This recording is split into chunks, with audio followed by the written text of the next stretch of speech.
Hello and welcome to the clip classes. ये हमारा research aptitude का लेक्चर 4 है एंड इसमें वील बी टॉकिंग अबाउट जो वैलिडिटी है और जो रिलायबिलिटी है, इसका क्या मतलब होता है, इससे भी क्वेश्चन आते हैं।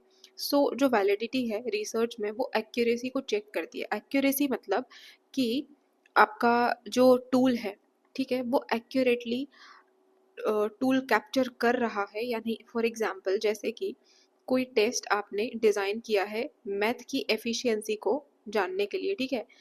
यदि आपका जो टेस्ट है वो मैथ्स की एफिशिएंसी चेक अच्छे से कर रहा है तो आप बोलेंगे कि जो आपका जो टेस्ट है मैथ्स का वो एकदम एक्यूरेट है। बाकी आपने मैथ्स के टेस्ट में कुछ ऐसे क्वेश्चन डाले हैं जो कि इसकी एफिशिएंसी, एक पर्सन की एफिशिएंसी या फिर जो आईक्यू है वो टेस्ट ही नहीं कर पा रहा है मैथ्स में, तो आपका जो टेस्ट है क्या वो एक्यूरेट होगा? बिल्कुल नहीं। वो आपका टेस्ट जो है वो एक्यूरेट नहीं होगा। हो सकता है आपका टेस्ट हो, आपको मैथ्स के क्वेश्चन डालने थे, मैथ्स का टेस्ट है, आपने सोशल साइंस के क्वेश्चन डाल दिए, तो क्या ये एक्यूरेट है? नहीं, बिल्कुल एक्यूरेट नहीं है। So how correctly does the tool measure, मतलब जो टूल है वो कितने करेक्टली मेजर करता है, ये इसका होता है कि how correctly the tool major.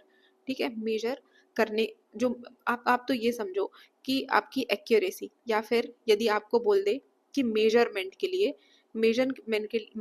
लिए आप क्या देखते हो, सो मेजरमेंट के लिए आप जो है वो वैलिडिटी देखते हो। फिर जो भी आपकी टाइप्स ऑफ वैलिडिटी है, 3 टाइप्स की वैलिडिटी होती है। एक होती है मेजरमेंट वैलिडिटी, दूसरी होती है आपकी इंटरनल वैलिडिटी और तीसरी होती है एक्सटर्नल वैलिडिटी। ठीक है। जो मेजरमेंट वैलिडिटी है वो होती है आपकी construct validity, content validity, criteria या फिर फेस वैलिडिटी। अब इन सब का मतलब क्या है? मतलब आपने जो टेस्ट है उसको बनाया है, तो उस टेस्ट का, आपने जो टेस्ट बनाया है, मतलब जिस तरीके से बनाया है उसका कंस्ट्रक्शन क्या वो सही है? फिर आपने जो भी टेस्ट में डाला है क्या वो टेस्ट का कंटेंट सही है? ठीक है, क्या जो क्राइटेरिया आपने डाले हैं वो टेस्ट के हिसाब से सही है? और इसको जो है वो फेस वैलिडिटी भी बोला जाता है। ठीक है, याद रखो कि मेजरमेंट वैलिडिटी को हम कंस्ट्रक्ट वैलिडिटी, कंटेंट वैलिडिटी और क्राइटेरिया एंड फेस वैलिडिटी भी बोलते हैं। ठीक है। फिर उसके बाद आ जाता है इंटरनल वैलिडिटी। अब इंटरनल वैलिडिटी क्या चेक करता है? इंटरनल वैलिडिटी चेक करता है कॉज एंड इफेक्ट रिलेशन को। कॉज एंड इफेक्ट रिलेशन को कैसे चेक करेगा? जैसे this is the independent variable और दो इसके डिपेंडेंट वेरिएबल हैं D1 एंड D2। तो इंडिपेंडेंट वेरिएबल के चेंज करने से क्या डिपेंडेंट वेरिएबल चेंज हो रहे हैं, तो ये होता है कॉज एंड इफेक्ट रिलेशनशिप। तो कॉज एंड इफेक्ट रिलेशनशिप को जानने के लिए कौन कौन सी वैलिडिटी यूज होती है? It is the internal validity. ठीक है। अब जो इंटरनल वैलिडिटी है, मतलब कॉज एंड इफेक्ट के रिलेशन को चेक करने के लिए इसके कुछ थ्रेट होते हैं। थ्रेट मतलब कि जैसे हिस्टोरिकल थ्रेट होता है। हिस्टोरिकल थ्रेट का मतलब है जैसे प्री टेस्ट में आपने कुछ और चेक करा था और पोस्ट टेस्ट जो है वो आपका कुछ और हो गया। हिस्टोरिकल फैक्टर मतलब टाइम की वजह से, पीरियड की वजह से जो है वो आपका ये जो है थ्रेट आ जाता है। फिर आ जाता है मैच्योरेशन। मैच्योरेशन मतलब आप कोई भी, फॉर एग्जाम्पल आप जो है किसी मेडिसिन को चेक कर रहे थे यंग लोगों पे, ठीक है, और आप जो है वो क्रॉस सेक्शनल स्टडी कर रहे थे कि मतलब एक ही पर्सन पे जो है यंग एज में हमें देखना है कि ये जो मेडिसिन है वो कैसे वर्क कर रही है। बट अब ये जो बंदा है वो हमेशा ऐसे यंग तो नहीं रहने वाला है, ही विल लाइक मेच्योर, ये ओल्ड हो जाएगा। हो सकता है आपकी टेस्ट पूरी ना हो पाई हो और ये 60+ का हो गया। ठीक है, तो ये आपका मैच्योरेशन इफेक्ट आ जाता है नेचुरल चेंजेस की वजह से, जैसे कि एज हो गया। ठीक है। दूसरा होता है आपका टेस्टिंग इफेक्ट। टेस्टिंग इफेक्ट का मतलब है जो आपका प्री टेस्ट है वो पोस्ट टेस्ट को इन्फ्लुएंस कर दे। ठीक है, यदि आपका टेस्टिंग इफेक्ट में यदि आपका पहले वाला टेस्ट पोस्ट टेस्ट को इफेक्ट कर दे तो इसको बोलते हैं आप टेस्टिंग इफेक्ट। फिर इंस्ट्रूमेंटेशन मतलब आप जिस इंस्ट्रूमेंट या फिर जिस मेजरमेंट से नाप रहे थे वही गड़बड़ हो गया, उसमें चेंज आ गया। ठीक है, ऐसे तो होता ही रहता है। फिर सिलेक्शन बायस। सिलेक्शन बायस का मतलब है आपको दो इक्वल ग्रुप लेने थे, इसको इक्वल ग्रुप लेने थे, बट आपने क्या किया कि दोनों अनइक्वल ग्रुप ले लिए। ठीक है, you have taken unequal group. Unequal group यदि ले लिए हैं तो वो होता है सिलेक्शन बायस। फिर अट्रीशन या फिर मोर्टालिटी। अट्रीशन या फिर मोर्टालिटी का क्या मतलब है? देखो, अट्रीशन या फिर मोर्टालिटी का मतलब है कि जो पार्टिसिपेंट्स हैं वो ड्रॉप आउट हो गए। मतलब मतलब आपने समझो कि 3 लोगों पे जो है वो रिसर्च करी थी और इनमें से एक जो है वो चला गया, तो ये ड्रॉप आउट हो गया। This is called as the attrition. ठीक है, इसको अट्रीशन बोलते हैं या फिर मोर्टालिटी भी बोलते हैं। और किस में हमको जो ये अट्रीशन है उसका डर नहीं होता है? ये होता है आपका, ये this is your this is your I think cross sectional study, ठीक है। ये क्रॉस सेक्शनल स्टडी होती है, मतलब आप एक साथ ही सबको क्या कर लेते हो, स्टडी कर लेते हो। फिर आपका है रिग्रेशन टू मीन, जो यदि आपको आ जाए कि रिग्रेशन टू मीन जो है वो किसके लिए थ्रेट है, so it is the threat to the internal validity, ठीक है। फिर हम बात कर लेते हैं एक्सटर्नल वैलिडिटी को। तो एक्सटर्नल वैलिडिटी क्या चेक करता है, जो एक्सटर्नल वैलिडिटी है वो चेक करता है कि आपके जो पर्टिकुलर रिजल्ट्स हैं वो रियल वर्ल्ड में अप्लाई हो रहे हैं या नहीं। सो रियल वर्ल्ड में अप्लाई हो रहे हैं या नहीं आपके रिजल्ट, वो ये एक्सटर्नल वैलिडिटी देखता है। अब इसके टाइप्स होते हैं, जैसे पॉपुलेशन वैलिडिटी, मतलब जो आपका रिजल्ट है वो अदर पॉपुलेशन पर भी अप्लाई हो रहा है क्या। इकोलॉजिकल वैलिडिटी, मतलब क्या ये रियल लाइफ सेटिंग में हो रहा है, मतलब नेचुरल एनवायरनमेंट में क्या आपका जो वैलिडिटी है वो अप्लाई हो रहा है। Then temporal validity, temporal validity का मतलब है क्या ये ओवर टाइम रेलेवेंट है, मतलब 2015 में जो वैलिडिटी थी इसकी, क्या वो 2020 में भी है, क्या वो 2030 में भी है। सो ये ओवर द टाइम, टेम्पोरल मतलब टाइम के रिस्पेक्ट में होता है, ठीक है, it is respected to the time. So this is our external validity, ठीक है। फिर हम बात कर लेते हैं वी हैव द रिलायबिलिटी। अब रिलायबिलिटी क्या चेक करता है, रिलायबिलिटी चेक करता है कंसिस्टेंसी। कंसिस्टेंसी का मतलब है कि यदि आपने एक टेस्ट करा, ठीक है, और यदि आपने उसी टेस्ट को दोबारा करा तो आपको जो है वो सेम रिजल्ट मिले हैं या नहीं। यदि जो रिजल्ट है वो सेम नहीं है, so you are not consistent. So you are not consistent मतलब कि this is not a reliable thing. यदि आपको सेम जो रिजल्ट हैं और जो रिजल्ट टू हैं R2 टेस्ट में वो सेम मिल रहे हैं, तो आपका जो रिसर्च है या फिर आपका जो रिसर्च है वो क्या है, रिलायबल है, आप बोल सकते हो कंसिस्टेंट है। फिर टाइप्स ऑफ रिलायबिलिटी क्या होती है, टेस्ट कंसिस्टेंसी, ये होता है आपका टेस्ट रीटेस्ट, ठीक है। This is your test retest, test retest. So मतलब ये है कि आप फिर से टेस्ट करो। स्प्लिट हाफ में क्या करते हो, देखो स्प्लिट हाफ में व्हाट यू डू कि आपका जो है, मान लो ये पूरा जो भी टेस्ट है, ठीक है, उसको आपने दो पार्ट में डिवाइड कर लिया और अब आप R1 और R2 ये दो पार्ट्स हैं, अब इनकी कंसिस्टेंसी चेक कर रहे हो, ठीक है, कि ये दोनों कंसिस्टेंट है कि नहीं। तो ये होता है स्प्लिट हाफ। फिर इंटररेटर क्या होता है, इंटररेटर मतलब कि ये जो टेस्ट है या फिर ये जो आपका ऑब्जर्वेशन है वो एक बंदा जो है A और दूसरा बंदा है B, ठीक है। सो ये दोनों क्या कर रहे हैं, दे आर चेकिंग, ये चेक कर रहे हैं, और यदि इन दोनों ने सेम रिजल्ट बताया, इन दोनों ने सेम ऑब्जर्वेशन बताई, ठीक है, ये जो पर्सन दो ऑब्जर्वर हैं इन्होंने सेम ऑब्जर्वेशन बताई, तो ऐसा माना जाएगा कि आपका जो रिसर्च है वो कैसा है, वो आपका इंटररेटर, इट हैज़ अ इंटररेटर रिलायबिलिटी, ये जो है आपका रिलायबल है, ठीक है। इंटररेटर रिलायबिलिटी ये होती है। फिर आता है आपका internal consistency. So internal consistency को चेक करने के लिए भी रिलायबिलिटी का यूज़ करते हैं, ठीक है। अब इंटरनल कंसिस्टेंसी, आप तो समझो कि कंसिस्टेंसी, जहाँ पर कंसिस्टेंसी आ जाए ना वहाँ पर रिलायबिलिटी आती है। ये मत सोचना कि कंसिस्टेंसी का मतलब है कि आपको जो है वो वैलिडिटी के बारे में पूछ रहा है, क्योंकि इंटरनल वैलिडिटी भी आप इसमें कंफ्यूज हो सकते हो। तो इंटरनल वैलिडिटी नहीं है इसमें, ठीक है, not the internal validity, but consistency जो है वो रिलायबिलिटी से रिलेटेड है, ठीक है। फिर आप जो रिलायबिलिटी है इसमें आप स्पीयरमैन, जो आपका स्पीयरमैन है, स्पीयरमैन एनालिसिस, उसको भी यूज़ करते हो। So Spearman is used in the reliability sometimes, ठीक। तो हमने क्या पढ़ लिया है, we have done this validity. Validity में हमने चेक कर लिया है कि भाई ये एक्यूरेसी चेक करता है, we have the measurement internal and external, ठीक है। फिर हमने देखा रिलायबिलिटी, रिलायबिलिटी में वी हैव सीन की भाई कंसिस्टेंसी हम इसमें देखते हैं, टेस्ट रीटेस्ट होता है, स्प्लिट हाफ होता है, इंटररेटर होता है और इंटरनल कंसिस्टेंसी होती है, स्पीयरमैन जो है इसमें यूज़ किया जाता है, ठीक है। सो ये सिंपल सा हमारा हो गया validity and reliability. Hello and welcome to the Geo 5. So इसमें this is the lecture 5 in which we are talking about the research aptitude में जो भी आप हमारा लास्ट बचा है, पैरामेट्रिक टेस्ट बचा है और नॉन पैरामेट्रिक टेस्ट जो है वो बचा हुआ है, ठीक है। So firstly will be seeing the characteristics of both of them, then will be seeing the types of respective tests. फिर बात कर लेते हैं, पहले तो हम पैरामेट्रिक के, दिस इज द पैरामेट्रिक, इसके कैरेक्टरिस्टिक देखेंगे, फिर नॉन पैरामेट्रिक इसके कैरेक्टरिस्टिक देखेंगे, ठीक है। सो पहले पैरामेट्रिक के characteristics I will be telling you.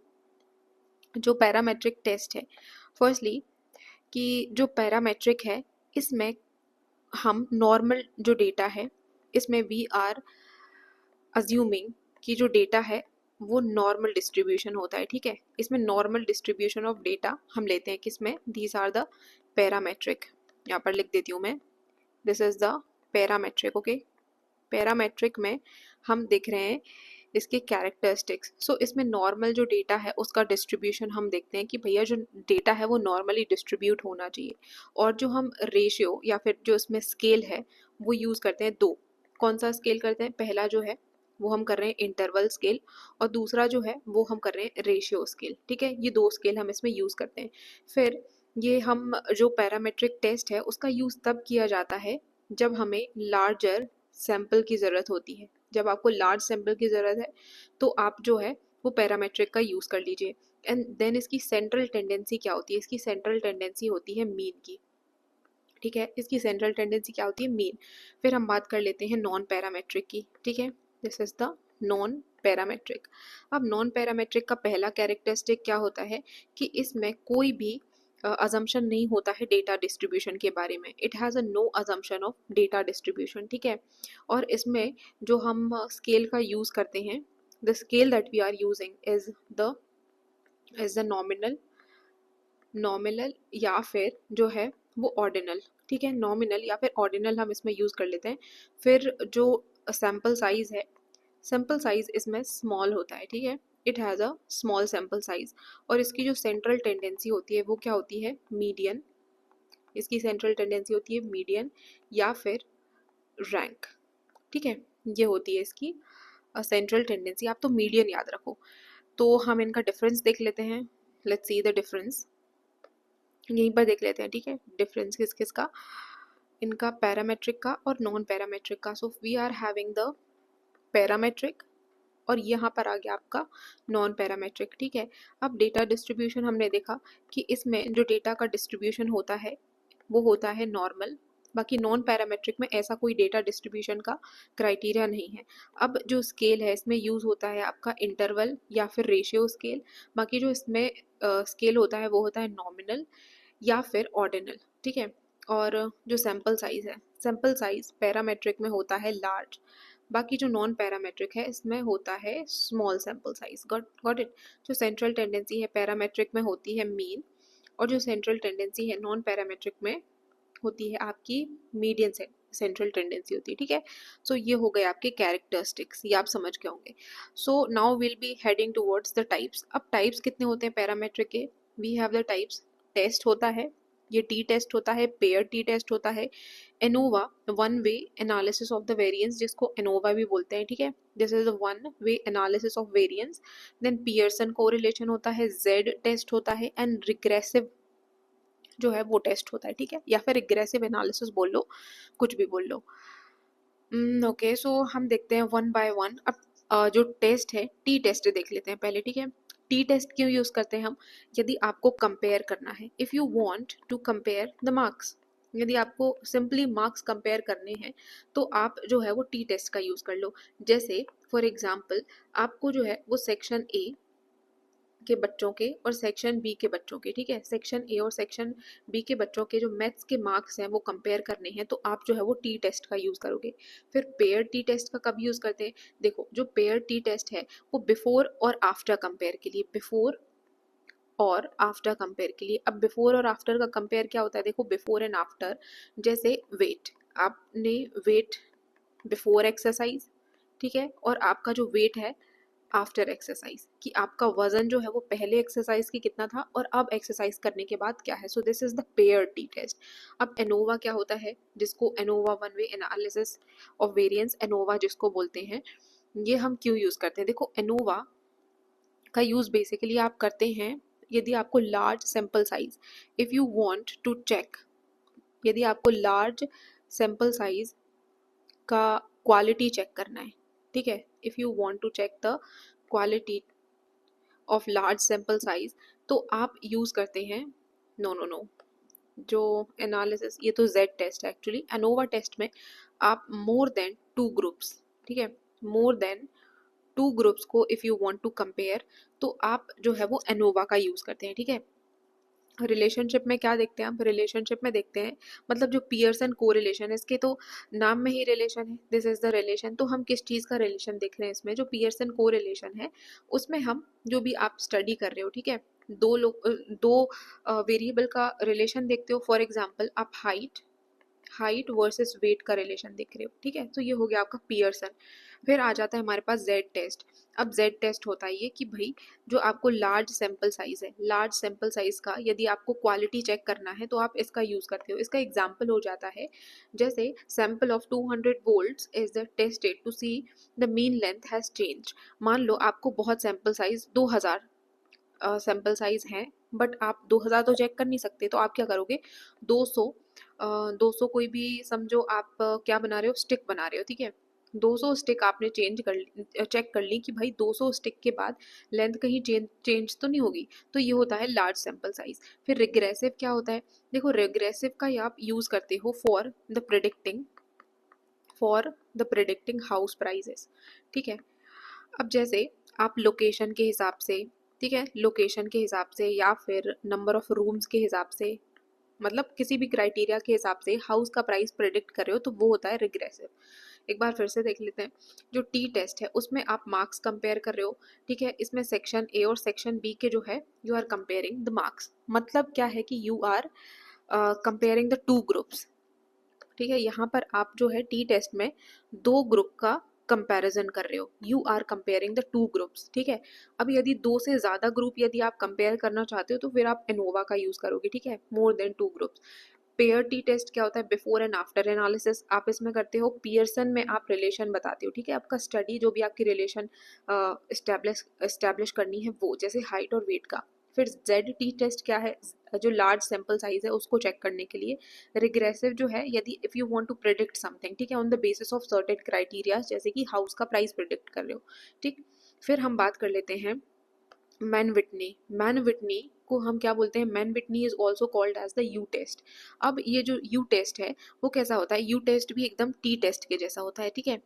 कैसा क्यों होता है अब ये टी टेस्ट के जैसा, क्योंकि ये भी जो है वो दो ग्रुप्स को कंपेयर करता है, it is also comparing the two groups. कैसे कंपेयर कर रहा है, जैसे सेटिस्फैक्शन लेवल चेक करना है दो रेस्टोरेंट्स का, ठीक है, दो रेस्टोरेंट्स का आप रेस्टोरेंट 1 और रेस्टोरेंट 2 का जो है सेटिस्फैक्शन लेवल चेक कर रहे हो, तो ये होता है मैन विटनी टेस्ट। फिर आपका हो जाता है विल्सन साइंड रैंक टेस्ट। अब जो विल्सन साइंड रैंक टेस्ट है, इसको विल्सन भी बोल सकते हो और इसको जो है क्या बोलते हैं, विल्स कोसन भी बोलते हैं, ठीक है। विल्सन साइन रैंक या फिर विल्स कोसन जो रैंक टेस्ट है वो एकदम होता है आपका पेयर टी टेस्ट के जैसा। अब पेयर टी टेस्ट के जैसा क्या होता है, पेयर टी टेस्ट में जो है आप आफ्टर और बिफोर एनालिसिस करते हो, मतलब बिफोर आफ्टर एनालिसिस करते हो, पहले क्या था और बाद में क्या था, ठीक है, बिफोर आफ्टर वाला एनालिसिस जो आप करते हो वो। देन जो क्रूजिकल वाली टेस्ट है, क्रूजिकल वाली टेस्ट जो है वो एनोवा टेस्ट के जैसा है, ठीक है। एनोवा के जैसा क्यों है, अब एनोवा के जैसा इसीलिए है क्योंकि इसमें मोर देन टू ग्रुप्स को जो है वो कंपेयर किया जाता है, ठीक है। स्पीयरमैन कोरिलेशन जो है, स्पीयरमैन जो है वो पियरमैन के जैसा है, ठीक है, पियर्सन के जैसा है, सॉरी, पियर्सन के जैसा है स्पीयरमैन। जो स्पीयरमैन है वो it is also showing the भाई कौन सा कि आपका जो रिलेशन है वो चेक करने के लिए होता है, ठीक है। जैसे आप रैंकिंग रिलेशन चेक कर लो, ठीक है, रैंकिंग रिलेशन समझ रहे हो, रैंकिंग रिलेशन का मतलब है कि कोई भी चीज़ जैसे 1 2 3 ऐसे ABCD और 1 2 3 4 कोई भी ऐसे रैंक वाइज जो रिलेशन है उसको चेक करने के लिए।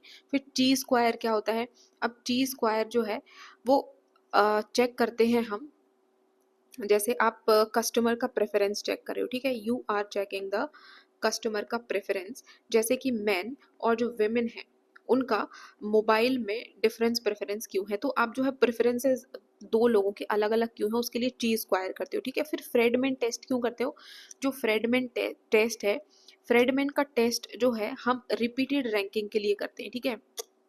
क्या कर रहे हैं हम, रिपीटेड रैंकिंग के लिए इसका यूज कर रहे हैं।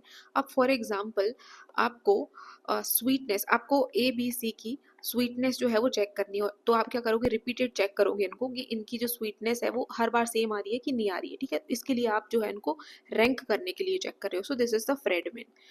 सो लेट्स सी जो मैन विटनी टेस्ट है, ठीक है, इसको यू टेस्ट बोलते हैं। It is like the t test, क्योंकि इसमें दो ग्रुप्स को कंपेयर किया जाता है, जैसे दो रेस्टोरेंट्स को।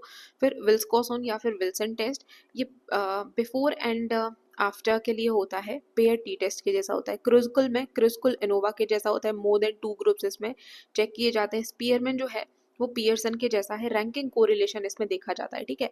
फिर ची स्क्वायर जो है वो कस्टमर का प्रेफरेंस इसमें देखते हैं। जो फ्रेडमैन है, फ्रेडमैन में आप रिपीटेड रैंकिंग के लिए इसका यूज करते हो, ठीक है। सो अब हम यहाँ पर थोड़ा सा इनका डिफरेंस देख लेते हैं। Let's see the difference. एक मिनट।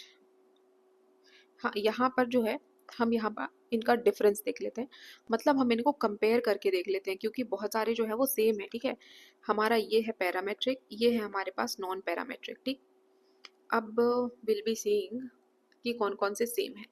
जो टी टेस्ट है, इसमें आप दो ग्रुप जो है उनको कंपेयर करते हो, और यहाँ पर जो है वो मैन विटने यू टेस्ट, ठीक है। ये इसमें अभी दो ग्रुप्स को कंपेयर किया जाता है।